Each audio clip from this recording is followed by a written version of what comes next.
imbestigahan ito. Nasaan ang katwiran diyan? Na akala mo talo ang Pilipino sa 600 million. Hindi talo sa 1 trillion.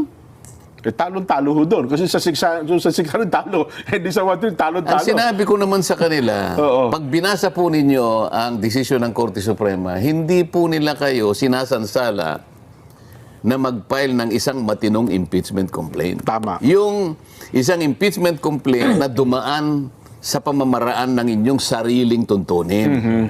Kaya nga ang aking paghahalimbawa, nagluto po ng kanin. Opo. Hilaw na hilaw po eh. Ilang lingwahe yung ginamit ko. Ano po yung hilaw ka ako sa Ilonggo? Lagdos.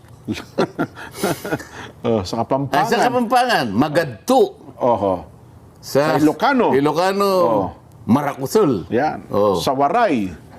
Maratudtud yan. Bakit? Sabi, yung isang senadorang ngayon ay bagitong neophyte na congresswoman. Yun naman din. Akala yung magsalita na. Ito kanya, lokohan na talaga ito eh. Ibang klaseng korte na ito eh.